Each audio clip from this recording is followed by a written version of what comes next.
term deconversion is just what it sounds like, the opposite of conversion. Here I'm referring to conversion in the religious sense. A person converts to Islam or Mormonism or Christianity. Now, deconversion can be and has been used in the literature to mean just a general exit from church or from religious practice. But in my case, I'm most interested in amazing apostates. Amazing apostates is not my term.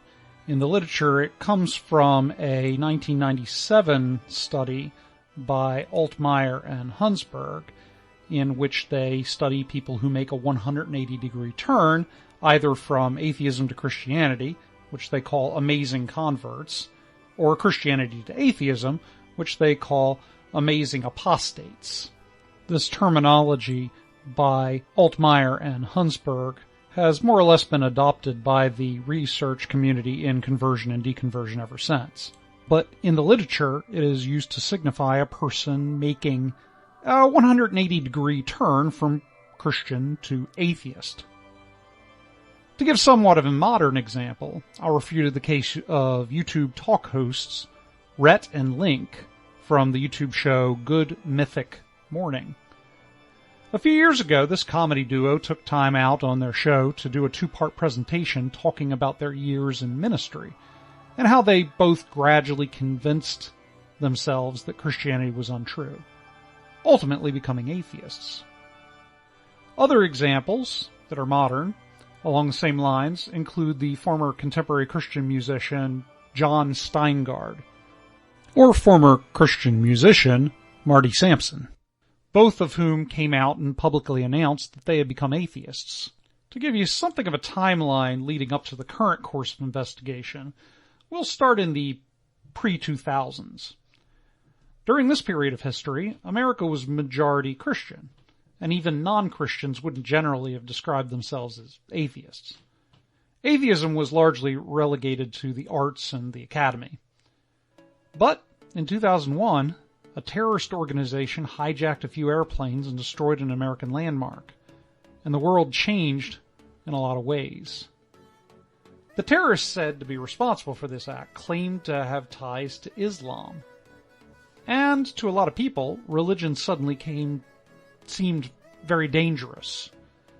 The slogan became, "Science flies us to the moon, but religion flies us into buildings."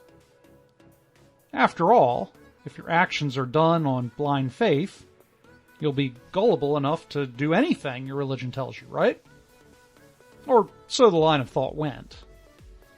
After the events of 9/11, atheist books attacking religion, and Christianity specifically, rocketed to the top of the bestseller list, and the so-called New Atheist Movement was in full swing.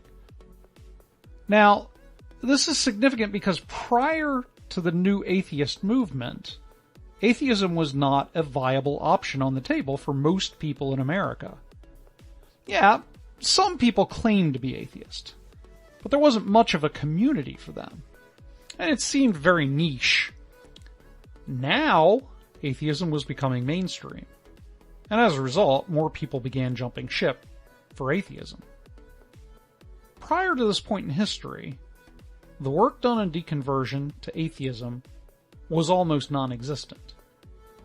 But as it gained momentum, researchers began to take interest, and around 2009, studies on the topic began to appear in reputable journals, with research from Roll J. Adams releasing his study on why it seemed that these deconverts were largely coming from fundamentalist churches.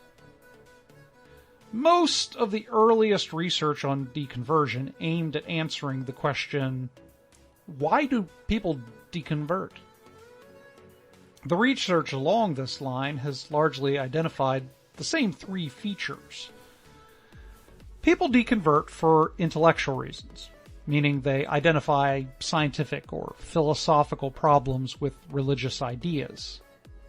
This may include things like creation versus evolution, or contradictions in the Bible, or historical evidence against Christianity. They also deconvert for emotional reasons, meaning they're made uncomfortable by things within Christianity. This may include hypocrisy they see in the church, or the God of the Old Testament, who tends to deal out death a great deal, or just not feeling the spiritual experiences that they come to expect within the church. And the third reason these several studies have given for deconversion is personal growth, meaning my religion is holding me back, and without it, I could do more things that I want to do. Research has also asked the question of how technology has contributed to deconversion. The answer to that question gives us a larger perspective of how deconversion operates. Basically, when a person is exposed to a lot of ideas and perspectives they've never engaged with before, it expands their horizons and makes them open to more things. But it also closes off any perspectives which might be limiting. Since most forms of Christianity say something like, Christianity has the monopoly on truth, and if you're not a Christian, you're hellbound.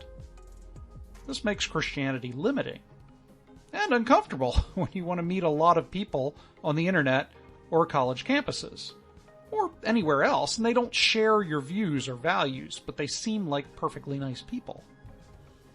Another factor related to internet usage is that atheist material is more available than it ever has been, so that Christians are far more likely to run into atheist material than they have in the past.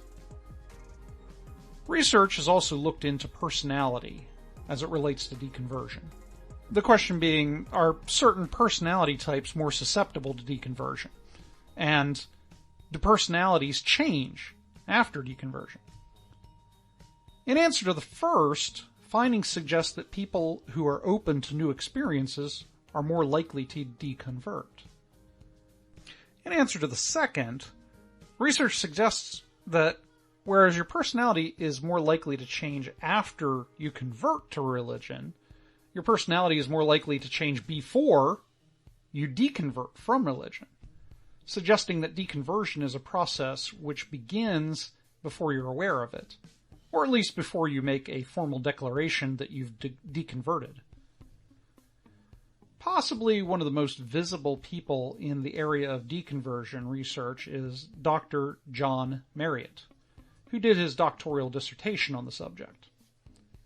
Marriott's findings on the objections leading to deconversion were similar to other researchers that I've mentioned, but he specifically identifies failures in the church, such as protecting church leadership from their misbehavior rather than addressing it, or people being shamed or ostracized from the church when they violate the church's expectations.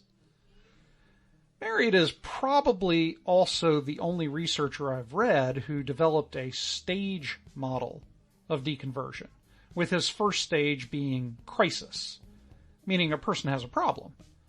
The second stage is truth-seeking, meaning they're looking for an intellectually or emotionally satisfying solution to their problem.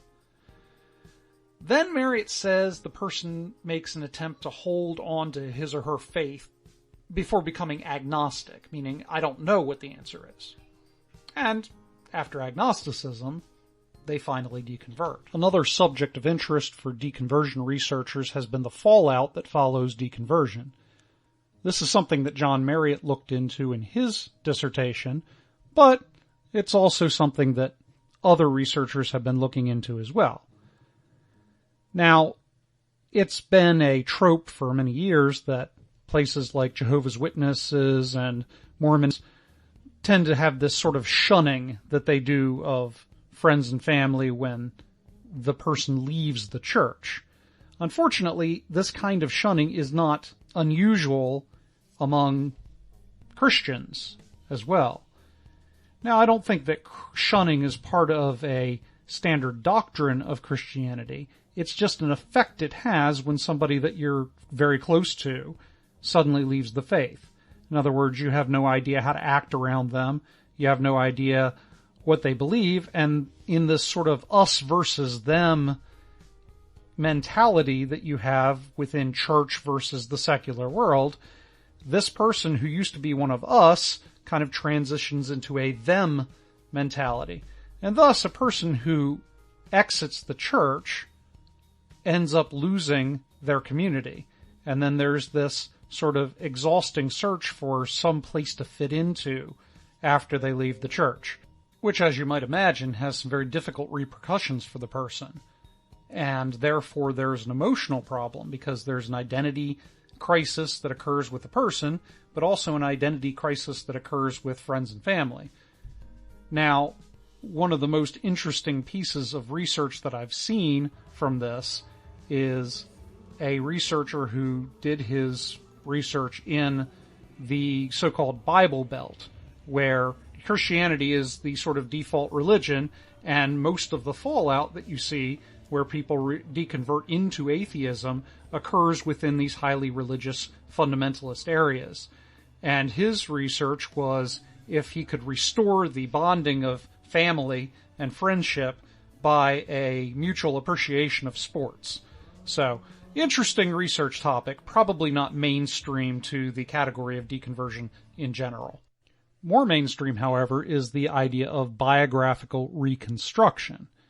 Now, biographical reconstruction is very similar to what happens when a person is converted into religion. Frequently, you'll see a person give what they call a testimony, which is the story of how, God came into their lives and directed things to the point where they are now. And typically, this is what you give when you're saved. This is my salvation testimony, right? So it means that there is this process that you've identified that occurred in your life which led you to converting. Well, for a deconvert, the biographical reconstruction is very similar because they have to look back at their time as a religious person, now thinking that everything they believed at that time is in fact false. And then they have to answer the question of why did I believe what I now find unbelievable, and what led me to that point? Also, what led me out of that point?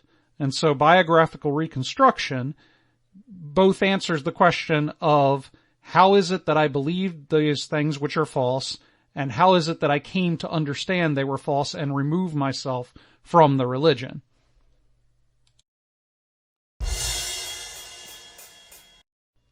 Despite its relative novelty, research on deconversion has picked up a lot of steam in the less than 20 years it's been a topic of interest. As a result, we have studies on personality types of deconverts, or personality and behavior changes after deconversion, and how technology has affected deconversion, and how deconversion affects a person's relationship with friends and family, and the drivers of deconversion, and even several studies on how atheists convert to Christianity, called Amazing Converts. As thorough as this research can be, there is one area of research that's left largely untouched. An area I'll call, according to the tradition set in the field so far, amazing reconversion.